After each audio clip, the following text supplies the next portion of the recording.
السلام عليكم ورحمة الله تعالى وبركاته.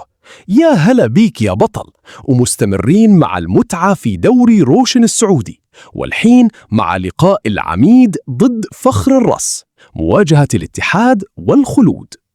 إليك تفاصيل المباراة، موعد وتوقيت المباراة والقنوات الناقلة. التاريخ اليوم الاثنين 4 مايو 2026. الوقت تبدأ ركلة البداية الساعة 19:00 يعني 7 مساء بتوقيت مكة. القناة الناقلة تقدر تتابع المباراة مباشرة على قناة 8.